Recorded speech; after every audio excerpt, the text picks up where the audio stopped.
me hacen el favor.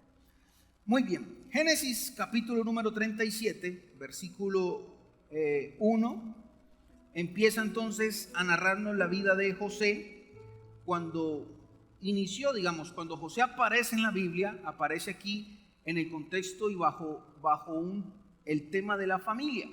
Así que Génesis capítulo número 37, versículo número 1, leamos, esté atento y aprendamos en esta mañana. Dice: habitó Jacob en la tierra donde había morado su padre, en la tierra de Canaán. Esta es la historia de la familia de Jacob. José, siendo de edad de 17 años, apacentaba las ovejas con sus hermanos, y el joven estaba con los hijos de Bial y con los hijos de Silpa, mujeres de su padre. Informaba José a su padre la mala fama de ellos. Versículo 3 dice: y amaba Israel a José más que a todos sus hijos, porque lo había tenido en su vejez, y le hizo una túnica de diversos colores.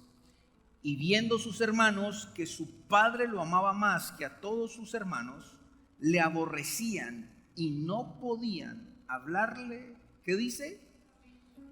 Pacíficamente. Esta es la historia de José bajo el contexto de una familia, digámoslo así, una familia disfuncional, en el sentido de que se habían distorsionado algunas emociones y prioridades en esta familia, empezando por Israel o Jacob como el padre o el sacerdote de esta familia. Algunos teólogos quieren justificar algunos errores que la Biblia recalca o marca de algunos personajes, cosa que no es necesario, porque la Biblia no solo está llena de virtudes y de ejemplos de cómo hacer las cosas, sino que está llena de errores y está llena de malos testimonios con el fin de que podamos aprender de ellos. Amén. Entonces no podemos defender lo indefendible, y en este caso vemos una familia disfuncional con sus emociones, sus prioridades no bien establecidas, porque la Biblia nos habla que Israel o Jacob tenía preferencias por un hijo. Dice la Biblia textualmente que lo amaba más que a sus otros hermanos, cosa que no debería ser así en una familia. La preferencia por un hijo más que el resto creó un tema muy difícil entre sus hermanos, contiendas, al punto de que dice la Biblia que los otros hermanos, los mayores, aborrecían a este muchacho. ¿Aló? Lo aborrecían, no podían ni siquiera hablarles pacíficamente. Entonces se había creado un conflicto familiar entre hermanos por el tema, dice la Biblia, de que el padre prefería más al uno que el otro. Entonces José crece dentro de una familia que usted ve que la familia de José es disfuncional en ese aspecto, pero que eso acarrea muchos problemas sobre este muchacho. Aparte de que este muchacho tenía la preferencia de su papá, también la Biblia nos enseña que José se vestía mejor por la misma preferencia que los demás, y que José tenía algunos defectos que realmente se iban a convertir en virtudes más adelante, y una de esas dice la Biblia que informaba. Era el encargado, aparte de que lo aborrecían, présteme atención, mírenme acá al frente por favor, aparte de que lo aborrecían, no solamente lo aborrecían, sino que también era el que los supervisaba, imagínense. Entonces todo esto creaba un problema familiar muy tremendo. Sumándole a esto también que José tenía sueños de parte de Dios, imagínense. No bastando todo esto, tenía sueños de parte de Dios, y vemos a un joven neófito, inexperto, también contando sus sueños de grandeza que venían de parte de Dios a sus hermanos y a su familia que lo aborrecían. Con más razón lo odiaban y lo aborrecían, dice la Escritura. Pero este es el contexto donde él nace. Pero para que podamos investigar un poquito más la vida de José, voy a pedirle a Julián que me colabore con la imagen, la vida de José, y podamos ver algunos temas interesantes que podemos aprender acerca de este muchacho. Número uno, aunque este es el inicio de un muchacho de 17 años, podemos ver a través de esta gráfica, vamos a través de esta gráfica los altibajos de la vida de José.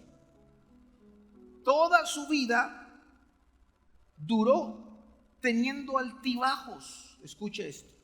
En situaciones repetidas, incluso se repetía el proceso. ¿Está conmigo?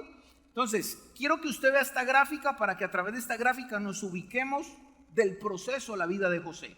José arranca en Génesis 37, que fue lo que leímos. ¿Todos alcanzan a ver bien? ¿Los de atrás ven bien? ¿Sí? Hazme un zoom de la primera parte. Eso, perfecto. Córrela para acá, un poquito. Entonces, José empieza su historia en la Biblia a los 17 años, en un entorno familiar, pero estas cosas acarrean acontecimientos en su vida. Entonces empieza la historia de José. Dentro de esta historia vemos entonces que su vida tiene altibajos. En un momento él pasa de ser el preferido, el elegido, y por el aborrecimiento de sus hermanos, usted ya sabe la escritura, entonces sus hermanos lo venden y empieza su vida de para abajo. Entonces inicia en Génesis 37, pero hay un acontecimiento en su vida. Ahora ya dejó de ser hijo preferido, el hijo preferido, el hijo que más amaba a su papá, y ahora pasó a ser un esclavo de los ismaelitas. En Génesis 37. Entonces, ¿cómo la vida nos puede cambiar de un momento a otro? De pasar de estar arriba siendo el elegido o el preferido, y de un momento a otro un suceso cambia nuestra vida. ¿Y en qué momento José pasó de ser el hijo preferido, ahora, por situaciones de la vida, era un esclavo? Su vida iba en un proceso difícil, un proceso que pareciera que nos enseñaron que nuestra vida con Cristo debería ser un proceso ascendente. Pero es un proceso ascendente cuando hablamos espiritualmente. Tenemos que tener un proceso ascendente. Pero ya le he enseñado que la vida de nosotros es coexistir con la maldad, y frente a eso no podemos negar que vivimos procesos difíciles, que en vez de que nuestra vida, desde que empezamos con Cristo, sea hacia arriba, también hay procesos hacia abajo. Amén. Y a veces no entendemos cómo, siendo hijos de Dios, en un momento u otro pasamos a ser esclavos. O como siendo hijos de Dios y siendo lo que José era, ahora terminó siendo un esclavo y estando en una cisterna. Como José, en un momento donde toda la vida le brillaba, en el buen sentido de la palabra, que tenía sueños de Dios, terminó en una cisterna.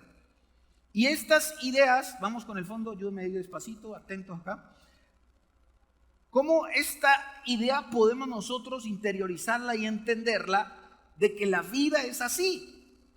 Que es necesario entender que a veces tenemos picos hacia abajo, que son procesos, y que aunque son procesos difíciles que no puedes entender, Dios está en el asunto, en medio de.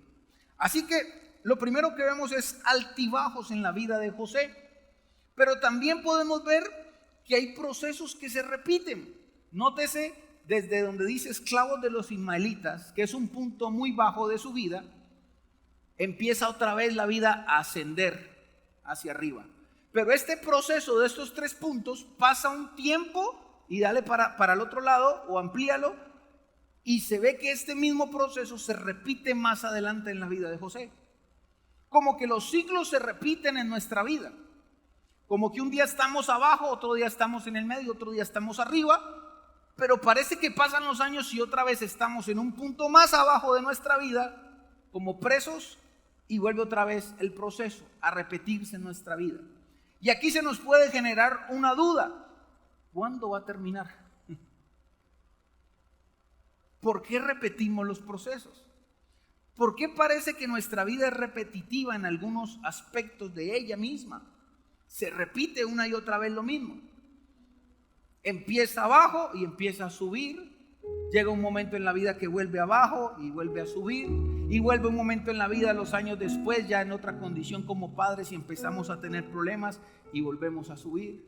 Tenemos problemas con los hijos, salimos adelante de ese problema. Entramos a un problema matrimonial, salimos adelante del problema matrimonial. Entramos a un problema económico, salimos adelante. como que esa repetidera o repetición de la repetidera parece cansancio o parece cansada. Pero lo que no entendemos es que esto es parte del plan de Dios. Aquí usted ve el propósito de Dios. Cada vez que José tocó puntos bajos de su vida, era planeado estratégicamente por Dios para llevarlo a su propósito. Así que en medio de los procesos que José pudo pasar o que usted y yo pasamos, tenemos que tener claro que sea un punto bajo o un punto difícil de tu vida, siempre Dios tiene un plan y un propósito contigo. No es en vano por donde estás pasando. Por ejemplo, Génesis capítulo 40, versículo 1, nos enseña que aunque José estuvo en la cárcel, era propósito de Dios que estuviera en la cárcel. Pastor, ¿cómo puede ser un propósito de Dios tan duro como estar en la cárcel? Quizás no lo entendemos, pero es propósito de Dios. Ahora, ¿por qué usted dice, pastor, que es propósito de Dios?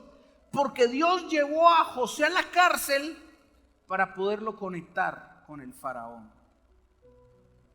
Si José no va a la cárcel, el faraón no sabe de José. Porque fue en la cárcel, dice Génesis capítulo 40, que fue en la cárcel donde él conoció a los panaderos del copero. Fue la conexión para que llegara a oídos. ¿De quién?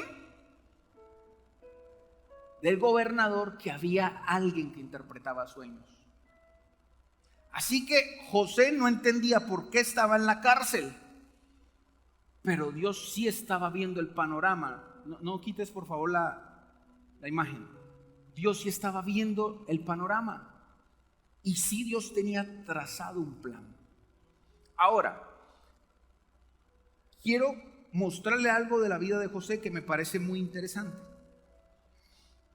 Lo primero es que en todo el proceso de José, José nunca le falló a Dios. ¿Nunca qué? Le falló a Dios. La Biblia dice que José no falló, que José tuvo una buena actitud, que José nunca se quejó.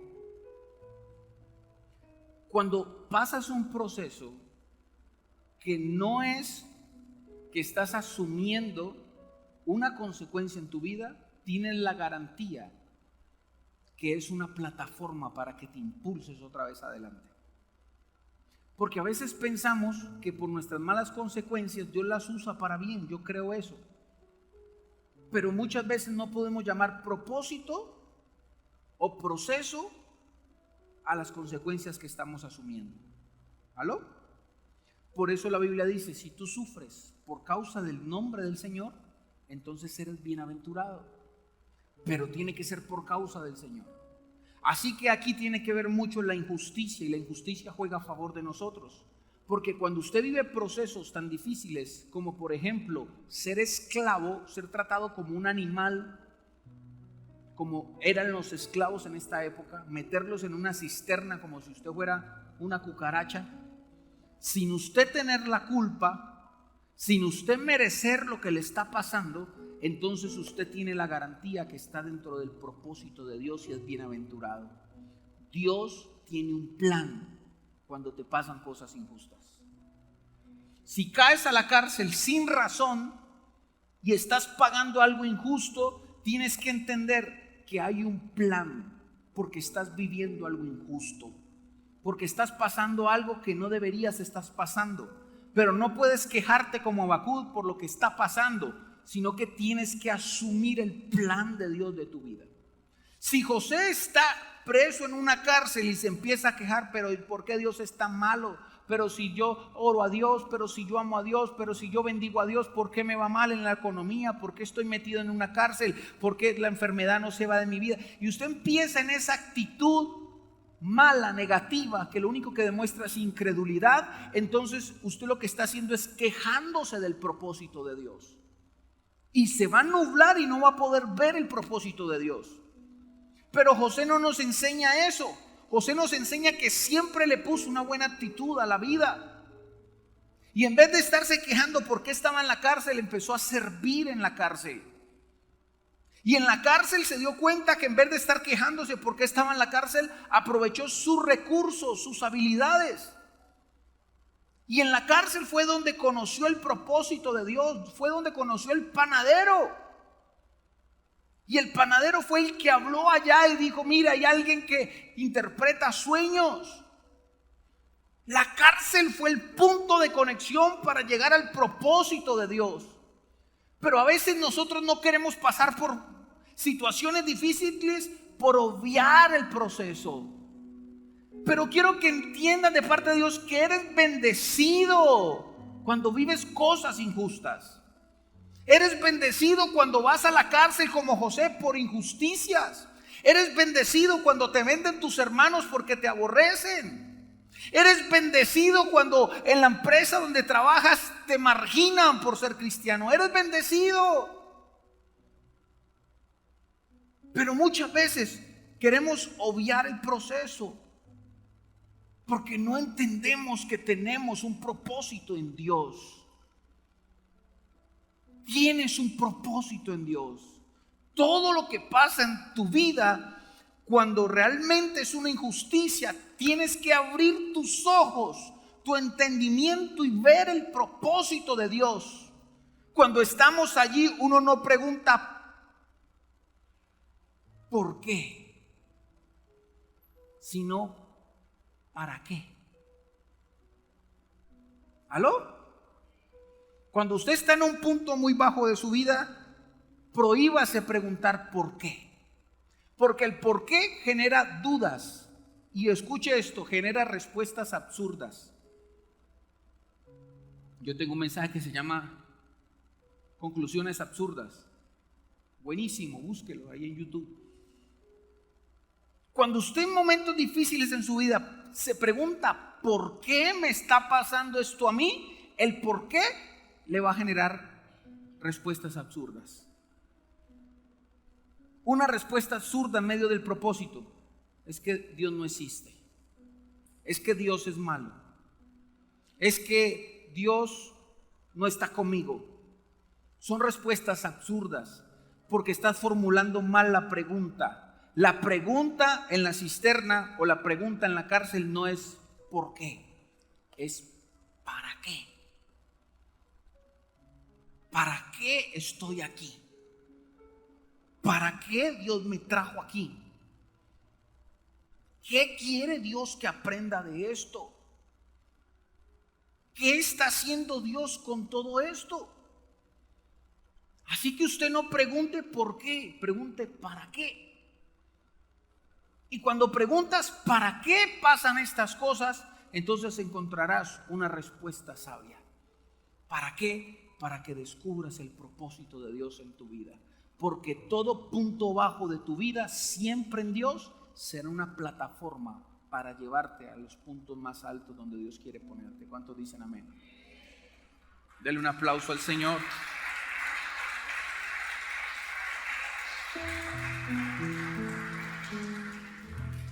En medio de los procesos, en Génesis capítulo 39, cuando José fue mayordomo de la casa de Potifar. ¿Usted ha escuchado la historia? También en medio de la vida y el trayecto hay momentos de prueba.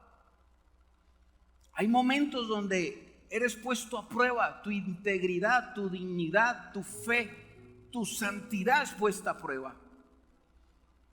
Y no es nada difícil ni nada contrario a lo que le pasó a José. José capítulo número 39, versículo 10. Quiero que usted lea conmigo esta historia que yo sé que usted ya se la sabe de memoria. Pero que nos detengamos ahí en medio del propósito de José para aprender esto.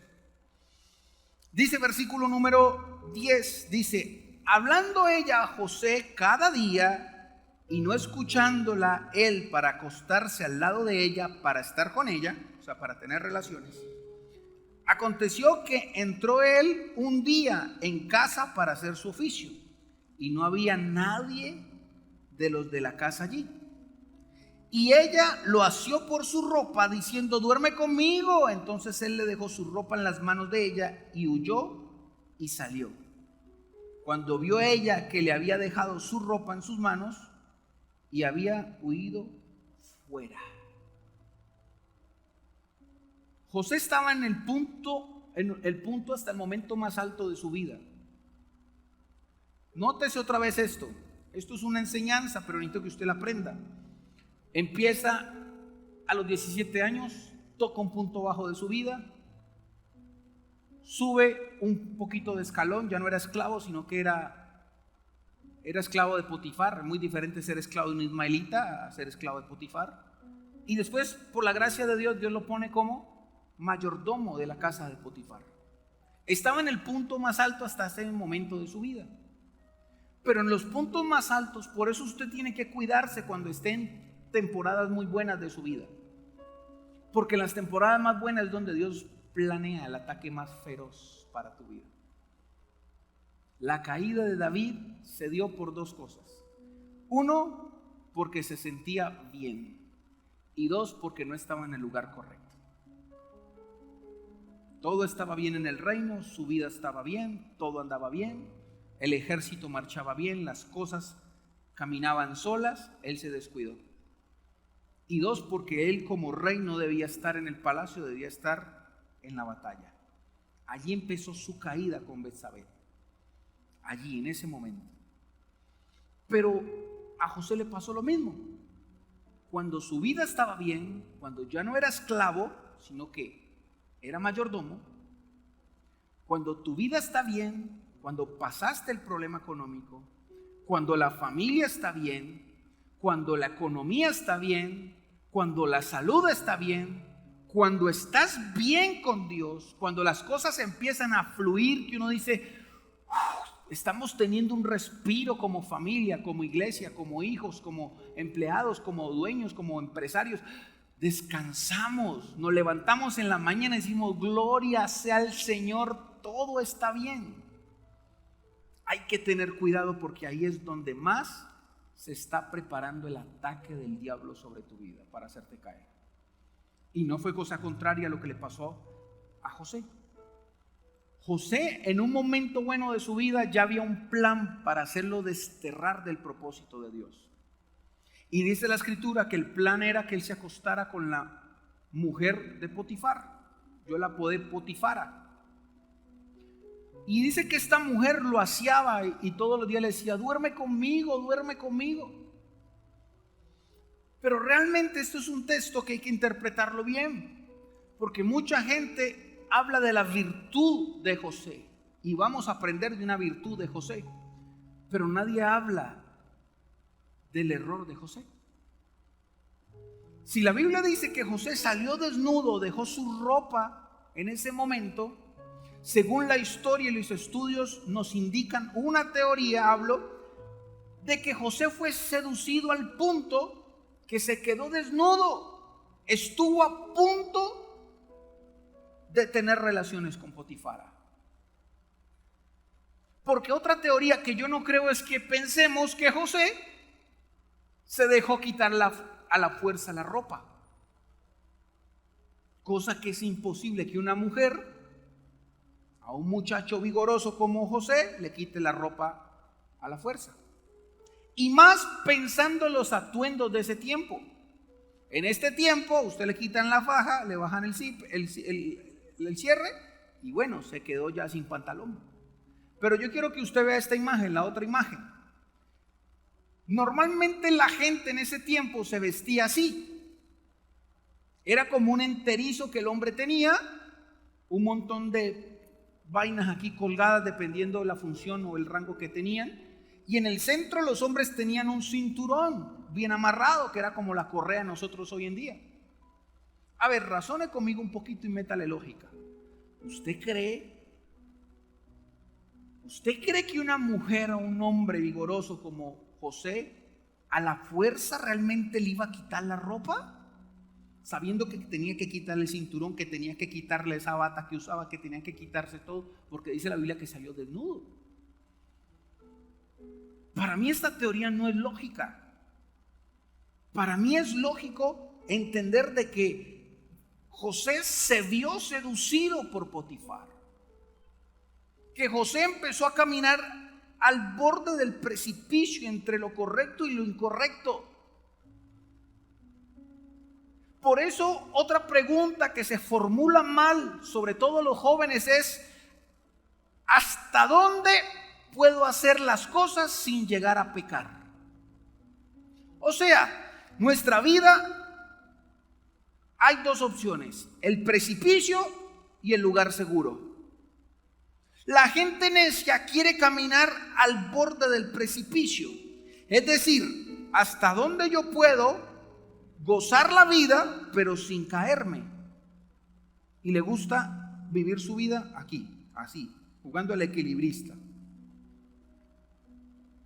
Cuando la sabiduría te dice: ¿por qué caminas al borde del precipicio si puedes caminar en un lugar seguro? A ver, para que me entiendan más. Por ejemplo, uno recibe este tipo de preguntas en consejería. Pastor, ¿es malo, en los jóvenes, por ejemplo, es malo que yo le dé un beso con lengua a mi novia? Preguntas así que se hacen. Y uno dice: esas preguntas tan raras, ¿cierto?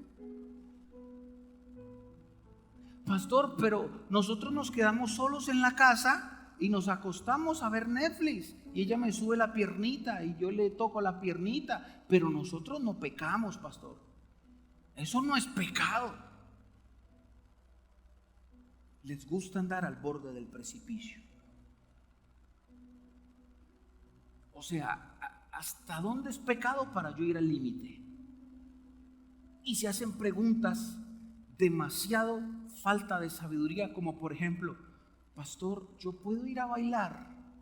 Claro que puedes ir a bailar, pero ¿por qué te gusta estar al borde del precipicio si ese entorno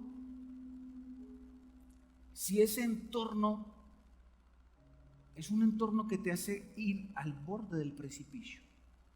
Es más fácil que caigas en ese entorno al precipicio que te quedes con tu familia en la casa. Entonces la gente anda preguntando qué es pecado y qué no es pecado para llegar hasta el límite. Mi pregunta es: ¿por qué? ¿Por qué quieres caminar al borde del precipicio? ¿Por qué quieres jugar con tu vida al equilibrista? O sea, yo estoy con mi novia, pero no me acuesto con mi novia. Yo estoy trabajando en un lugar y me toca mentir, pero yo no robo. Yo voy a bailar, pero solo bailo. Yo no tomo ni me emborracho. Yo hago tal cosa, pero yo quiero disfrutar la vida. Yo quiero saber qué es yo quiero, pero yo no le quiero fallar a Dios, pero yo tampoco quiero mantener metido en la iglesia. Y empezamos así nuestra vida espiritual. ¿Con qué necesidad? Y a José le pasó lo mismo. José empezó a jugar de equilibrista porque José no pudo decirle a Potifara no, sino que él se vio seducido. Ay, qué linda es, qué buenas piernas. ¡Guau!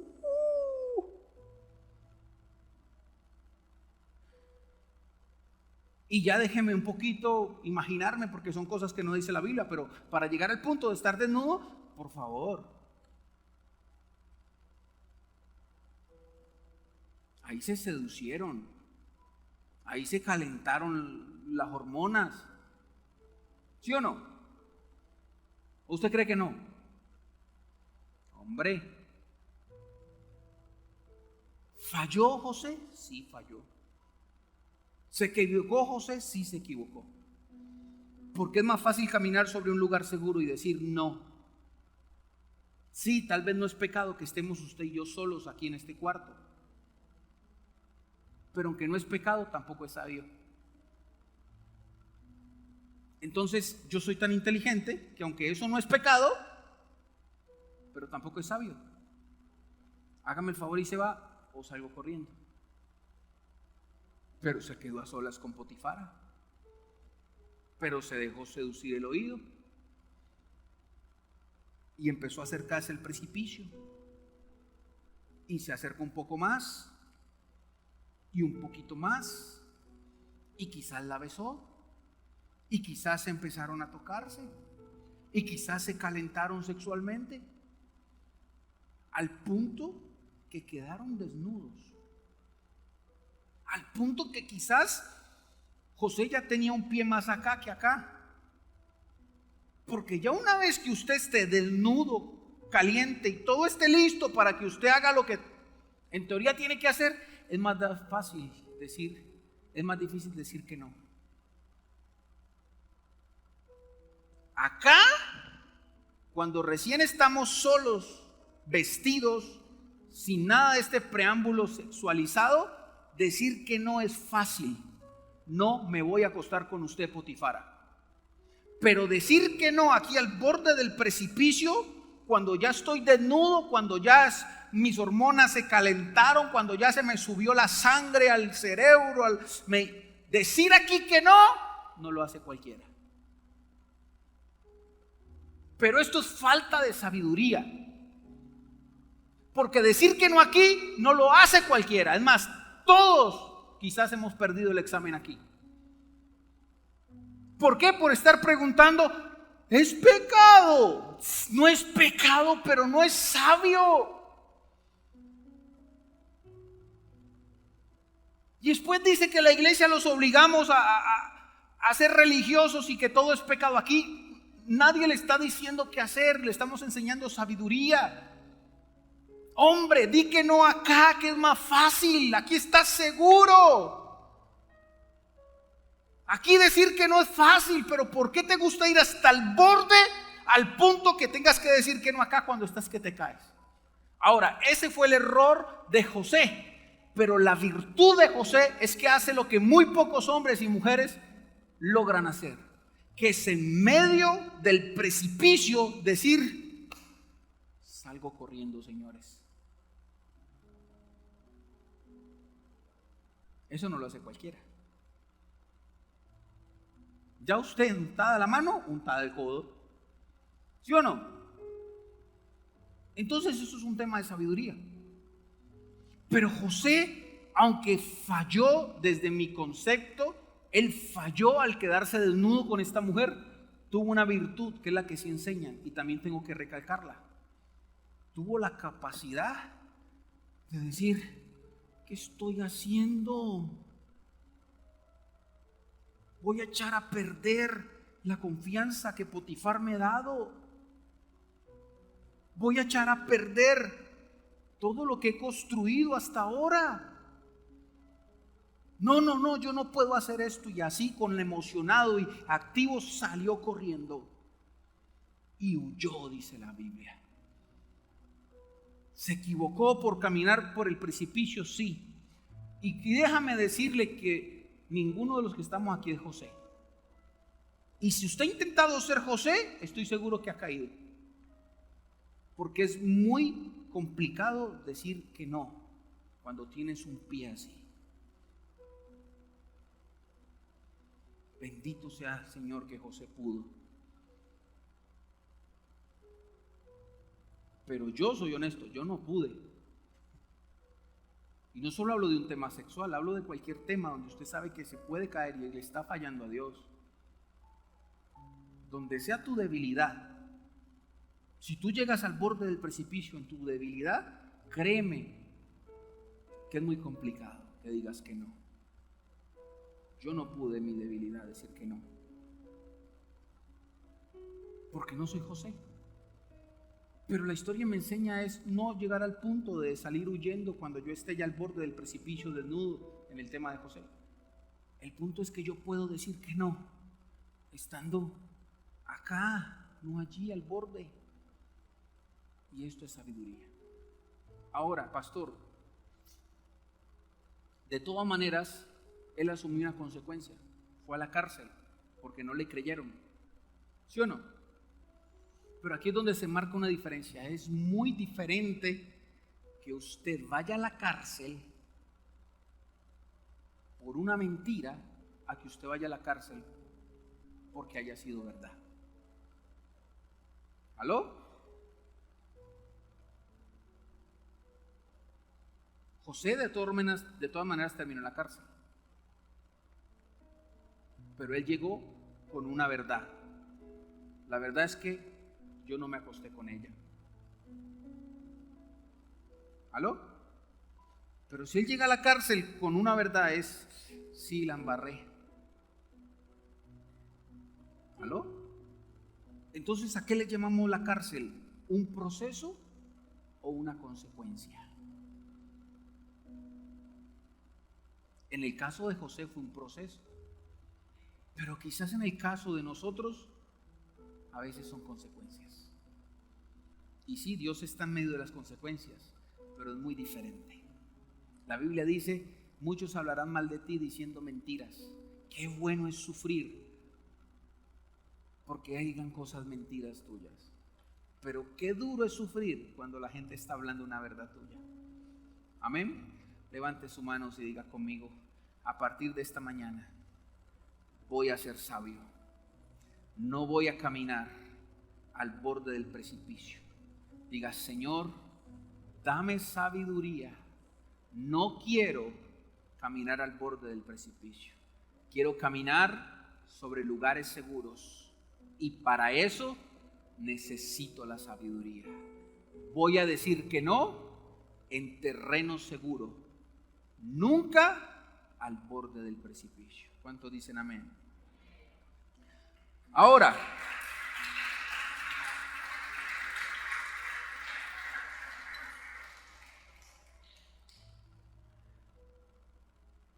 José huyó.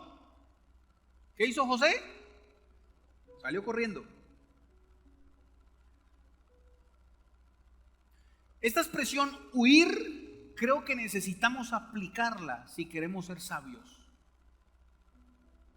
Yo tengo una frase que es la siguiente, qué pena que no la puse. Si no eres de influencia, serás influenciado. Pare de contar. Si en el medio donde usted se mueve no es de influencia, terminará siendo influenciado. Listo. En su trabajo, en su casa, en su familia, con sus amigos, si usted no está influenciando lo que usted es o lo que usted cree, créalo que usted va a terminar siendo influenciado. Por lo tanto, ahí hay que huir o tomar decisiones con sabiduría. Porque usted, si no influencia, va a terminar siendo influenciado. Y la pregunta es, ¿de qué te vas a dejar influenciar? Y si usted quiere caminar con Dios y tomarse esto en serio, no es que tiene que hacerlo, es un consejo. Un consejo que te va a ayudar a no vivir al borde del precipicio, a no estar jugando con tu fe y con tu espiritualidad, a no mantenerte en riesgo, sino caminar en lugares seguros. Y el tema para caminar en lugares seguros es huir. Huya, por favor, de las malas influencias. Y cuando hablo de malas influencias no me refiero a individuos, hablando de alguien específico. Porque la influencia no solo se da en alguien específico, sino lo que está detrás de ese alguien. Perdone que me le meta hasta la casa. ¿Sabe por qué a mí me gusta mucho predicar fuera de la iglesia donde yo pastoreo? Porque yo puedo decir lo que sea y yo dejo un despelote, me voy y no pago nada. En cambio aquí usted me llama, pastor, usted dijo esto, pastor, es que explique. Ayer, hermano, les dije, les canté la tabla a toda esa gente allá en Villa Gorgona y me voy de aquí, ¿no? Y les dije de todo, hermano. ¿Sí o no? Los que fueron con nosotros, eso les dije de todo. No me faltó y no decirles, mejor dicho. Yo les almo el avispero y me voy y allá el pastor mira a ver qué hace con todo lo que dije. Pero a veces la gente se ofende cuando uno se le mete a la casa. Pero, ¿por qué eres tan falto de sabiduría y estás andando con gente que no te edifica?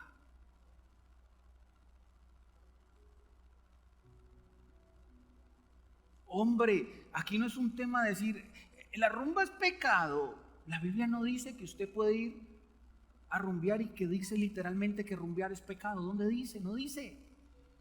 Pero como eres tan necio, quieres que la Biblia diga que rumbear es pecado para que no lo hagas. Hombre, si tienes más de 4 dedos de frente, te das cuenta que ir a rumbear, aunque la Biblia no diga que es pecado, es un lugar que te hace caminar al borde del precipicio. Y si estás luchando con esas cosas que te hacen caminar al borde del precipicio, ¿por qué no eres un poco más inteligente y cambias tu poder de influencia y huyes como José? Tienes que estar en la rumba y tienes que estar pasado de tragos y tienes que estar así y verte bien mal para huir. Qué falto y necio eres, o necia.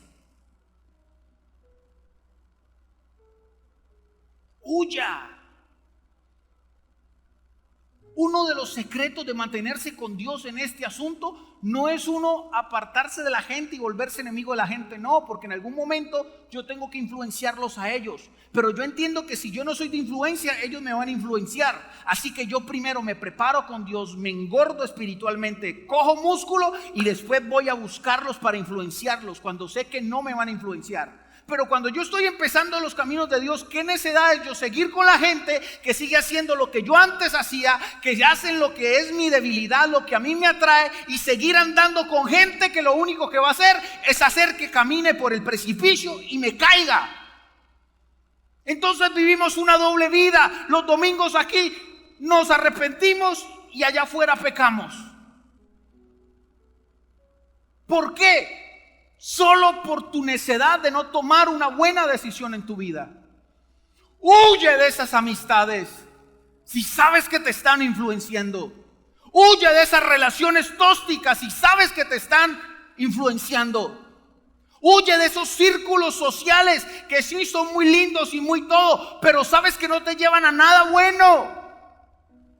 Pero somos demasiado necios. No hemos aprendido a huir. Tienes que huir si quieres crecer.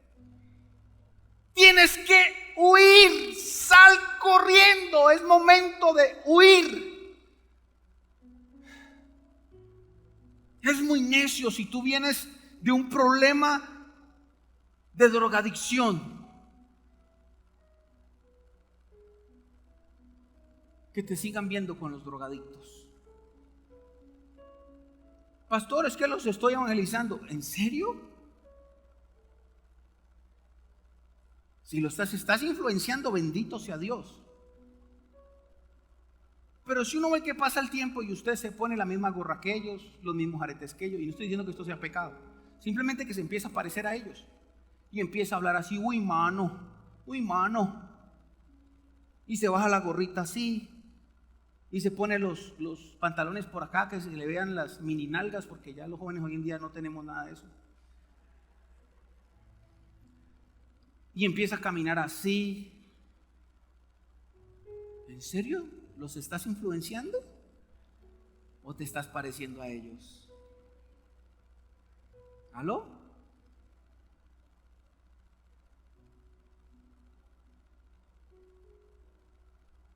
Ayer o antier estábamos orando por el negocio de Cindy, de Paula y de Sandra. Montaron una repostería. Fuimos a orar por el negocio. Esto fue el sábado, ¿fue, amor? El sábado. Ayer inauguraron, por cierto. Fuimos a orar, a bendecir el negocio y todo eso. Y había un personaje allá que amamos muchísimo, que antes venía acá a la iglesia. Y esto es tabla del 1, hermano. O sea, y vamos a ser sinceros. A mí no me gusta decir esto, pero es la verdad. Vea, usted deja congregarse y a usted se le nota el mundo. El que diga que está bien con Dios y no se congrega, a mí me cuesta creerlo. Porque la misma Biblia dice que no puedes dejar de congregarte. Si usted está alineado con Dios, usted lo primero que hace es congregarse. Así que cuando alguien no se congrega y dice que está bien con Dios, no lo juzgue. Pero dentro de acá usted dice, se prende una alarma. Ahora, aclaro, para que después no me vaya a estar llamando, escribiendo al WhatsApp para que le explique cosas, ¿no? Hay momentos que usted se deja congregar por circunstancias, que solo usted y Dios sabe. Que sí, que el trabajo, que sí, un momento del estudio, que sí, que, por ejemplo, hoy estas 3 hermosuras no están porque están en un momento levantando su negocio. Pero ellas ya determinaron que el sábado o el domingo se van a congregar. No están hoy, pero van a estar después. Y es por fuerza mayor. Amén. Pero hay personas que no tienen una fuerza mayor, simplemente dejaron de congregarse. Y estas personas que le perdieron el encanto a congregarse, la regla espiritual dice que van de para abajo. Y este personaje son los que dicen, no, pero yo estoy en tal lado y no pasa nada, y eso no es pecado, y eso es religiosidad. Cuando estábamos ahí, soltó una palabrota, hermano, que nos quedamos así. Yo hice que no me importaba, mi esposa así no fue capaz de aguantarse, dijo, uy.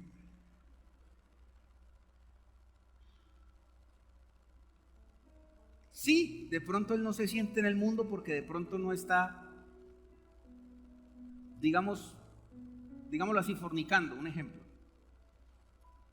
Pero ya se dejó influenciar, ya empezó a hablar como ellos.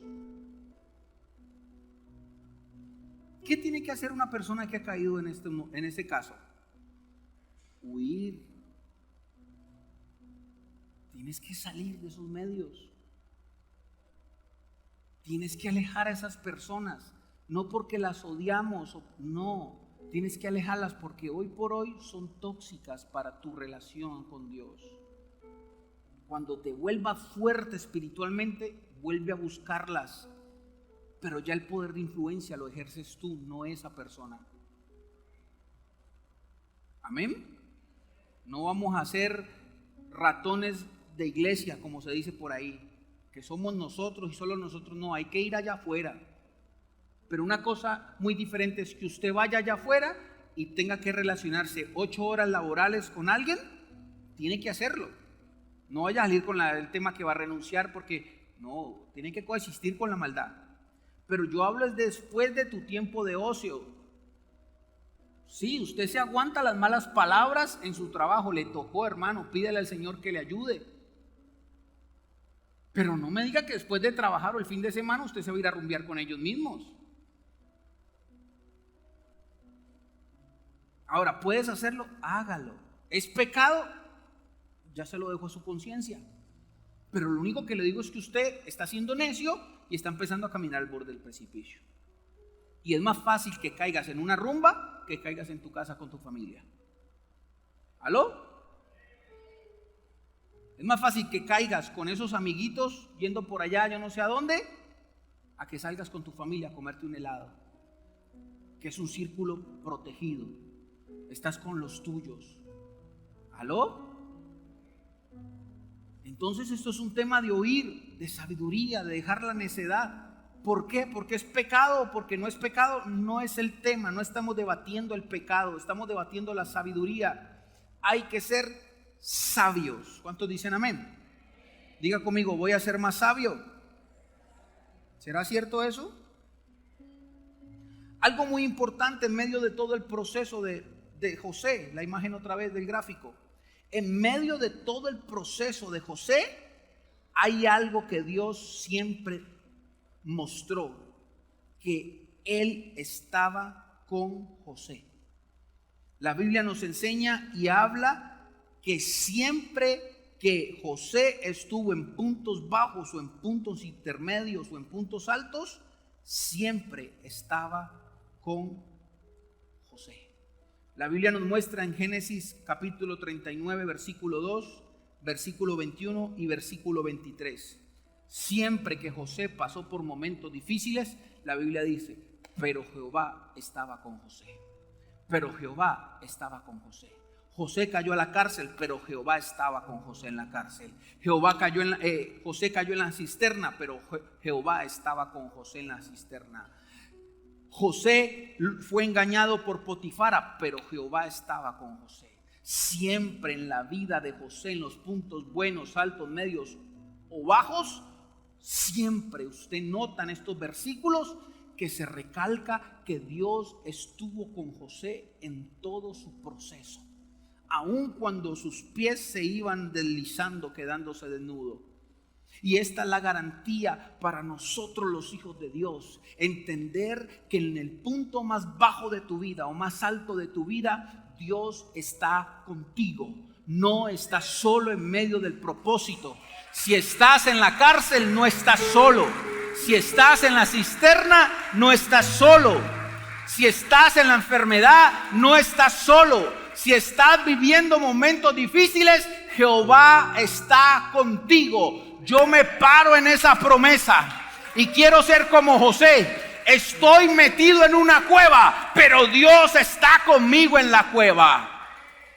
Estoy en la cárcel, Dios está conmigo en la cárcel. Estás en un medio hostil en tu trabajo, Dios está contigo allí. La garantía de obedecer, de amar a Dios, es saber que Dios me acompaña en el propósito. Vea lo que dicen los versículos. Génesis capítulo número 2. Génesis capítulo 39, versículo número 2. Dice la escritura de la siguiente manera. Vamos rápido. Génesis capítulo 39, versículo número 2. Dice así. Vamos. Bueno, lo leo acá. Génesis capítulo 39, versículo número 2. Mas Jehová estaba con Josué. Fue varón próspero y estaba en la casa de su amo el Egipto. Versículo 21 dice la escritura, pero Jehová estaba con José. Amén. Versículo número 23 dice, porque Jehová estaba con José. Siempre que José le pasó algo difícil, la Biblia recalcó, Jehová estaba con José. Jehová hacía prosperar a José. José estaba en la cárcel y ahí Dios lo prosperó. Jehová estuvo en la cisterna y de ahí Dios lo sacó.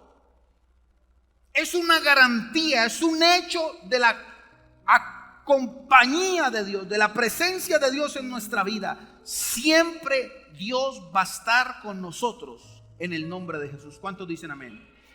Termino con esto. Otra de las cosas que usted tiene que entender es ampliar el panorama. Dios ve el panorama con una visión panorámica. Nosotros vemos con una visión de retrato. Cerramos el foco. Es decir, hágale zoom por favor a la parte acá del proceso donde dice preso. Hágale zoom. Nosotros muchas veces lo que hacemos es, cuando estamos por ejemplo en la cárcel, cerramos el panorama y no tenemos la capacidad de ver todo el plan de Dios, sino que vemos simplemente que estamos en la cárcel. Estoy en una deuda, en un problema y yo no veo la salida, solo veo que estoy en el problema. Es tu forma de ver la vida y la situación que te está pasando. Pero Dios no ve igual que tú. Tú estás viendo solo aquí, ¡ay, estoy preso! Solo estás viendo así, estás como esos animales que van así, ¿ustedes lo han visto? Que no pueden ver para los lados, sino que solo ven para el frente, así. Y si tú miras así, te vas a deprimir. Si tú miras así, va a venir incredulidad. Si tú miras así la vida y solo ves el problema, solo ves que estás preso, no le encuentras salida a la vida. Pero amplíelo. Pero Dios no está viendo solamente que tú estás en la cárcel. Vamos rápido, amplíalo. Dios, póngalo todo. Dios no solo va a ver que usted está en la cárcel, sino que Dios ve el panorama completo. Usted solo ve el cuadrito donde está preso, pero Dios dice, no, un momentico, no te angusties. Tú no tienes la capacidad de ver todo el panorama completo, pero yo de acá tengo una visión panorámica. Yo estoy viendo cómo empezó tu vida, pero también estoy viendo cómo va a terminar tu vida. Y ahora puedes estar llorando porque estás en la cárcel, llorando y afligido, pero tranquilo, yo estoy viendo el plan completo para tu vida. Y yo tracé que vas a estar en la cárcel, sí, pero que eso es un proceso. ¿Para qué? Para que la cárcel te ayude a llegar al propósito de Dios donde debe de estar. Así que muchas veces vemos el panorama cerrado así como un caballito, pero Dios no está viendo así, Dios está viendo todo el panorama. Y usted mientras se está quejando en el proceso, Dios está diciendo, deja de ser necio, un día vas a llegar a ser gobernador. Deja de ser necio y de estar llorando porque estás triste. Un día vas a llegar a tus sueños, a tu propósito. Deja de estar viendo como un bendito animalito así, sin ver todo el panorama. Hay un plan trazado para tu vida. Y desde que tu vida empezó a los 17 años, José, quiero que sepas que sí, que tu vida no fue ascendente, sino que fue con problemas, con dificultades. Pero el plan de Dios fue llevarte allá. y donde yo te voy a llevar si es ascendente, aunque tengas que bajar. Así que mi problema como Dios no es que estés en la cárcel. Mi problema como Dios es que tú entiendas y veas como yo veo. Aunque estés en la cárcel, vas a estar de gobernador. Aunque estés preso, vas a estar de gobernador. Aunque seas esclavo, yo no te voy a dejar esclavo. Vas a llegar a gobernador. Aunque creas que estás en el mejor punto de tu vida como mayordomo de la casa de Potifar, no te equivoques. Ese no es tu plan, ese no es el propósito de Dios. Eso es parte del proceso, pero yo te quiero allá, dice el Señor. Así que si tú me quieres ver llorando contigo porque estás preso, te vas a equivocar, porque tú crees que eso es ruina y es tristeza y es muerte para ti. Para mí, que veo todo el plan de Dios, no te vas a morir, no te vas a arruinar en la cárcel. Yo te veo como gobernador, yo te veo bendecido, yo te veo cumpliendo el plan de Dios sobre tu vida.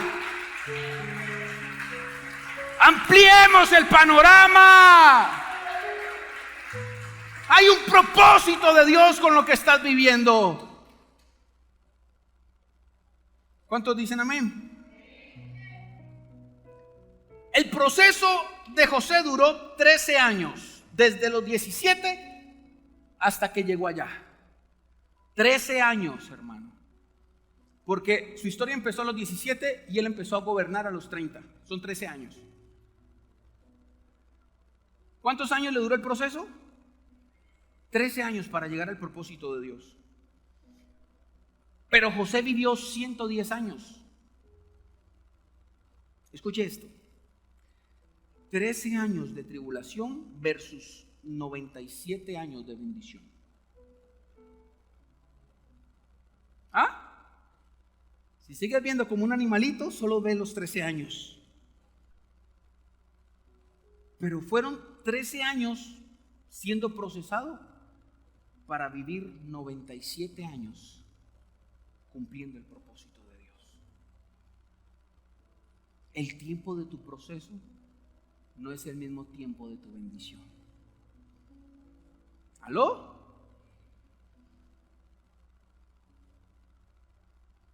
Pero hay gente al revés, que prefiere vivir 97 años asumiendo consecuencias y solo 13 años disfrutando las bendiciones de Dios. No rechaces el proceso de Dios en tu vida. Dios tiene mucho más que darte que tú que pedirle. ¿Cuántos dicen amén? Cuando José llegó ya a lo último de su vida, a punto de morir, hizo dos declaraciones poderosas. La primera se encuentra en Génesis 45 del 5 al 8. Vamos a leerla y terminamos. Póngase de pie, por favor. Génesis 48, 5. La primera conclusión que sacó José, ya cuando estaba a punto de morir, a punto de irse de la tierra, dijo en Génesis 48, 45, 5, dijo, 45, 5. Dijo: ahora pues, no os entristezcáis, ni os pese el haberme vendido acá. Estaba José hablando con sus hermanos. Porque para preservación de vida me envió Dios delante de vosotros. Aquí sus hermanos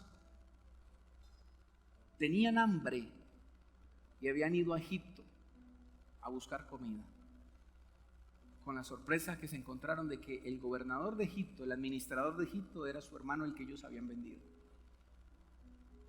Y José, con un corazón sano, le dijo: tranquilos, no se pongan tristes, porque ustedes no fueron los que me vendieron, fue Dios quien lo permitió para cumplir mi propósito. ¿Aló? José, al final de su vida, después de todo ese recorrido de vida, arriba, abajo, dijo: mi conclusión de la vida, punto de, es que todo lo que me pasó no es porque la gente me haya hecho daño. Y esto te ayuda a sanar. Que te hirieron, no lo tomes personal. Fue un propósito de Dios para que te hicieras más fuerte. Y José pudo mirar a sus hermanos, a los que lo aborrecían, a los que hablaban mal de él, a los que lo vendieron, y le dijo: vea, ¿sabe qué usted, muchacha, usted me vendió a mí?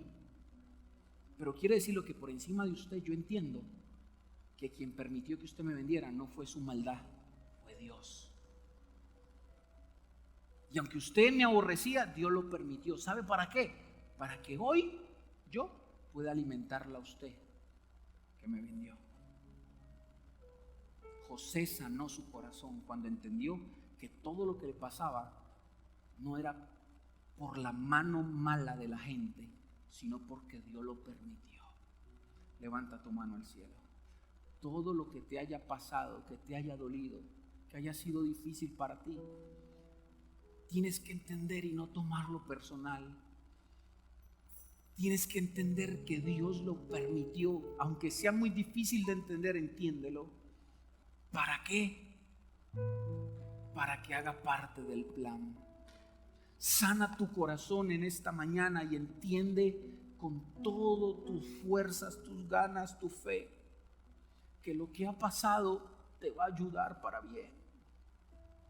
Que el daño que te hicieron esas personas te ayudará para bien. Que ese divorcio ayudó para bien. Que ese mal momento ayudó para bien. ¿Cuántos dicen amén? Y antes de José morir, en Génesis 50, ahí de pie, léalo acá por favor. Génesis 50, versículo 20.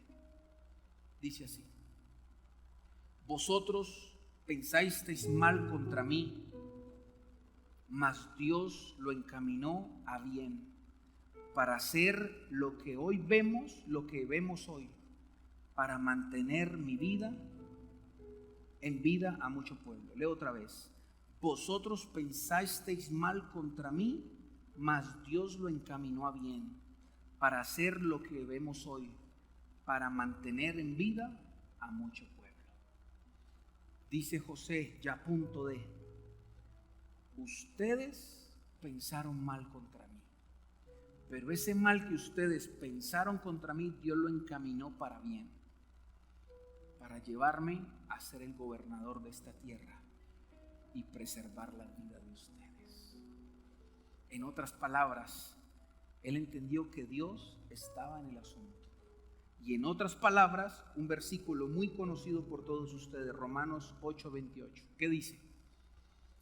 Vamos, todo, dígalo. Y sabemos que a los que amamos a Dios, todas las cosas nos ayudan para bien. Eso fue lo que dijo José en otras palabras. Y sabemos que a los que amamos al Señor, todo. ¿Qué es todo, pastor? Todo. Lo malo, lo bueno, lo triste, la alegría, todo te ayuda para bien.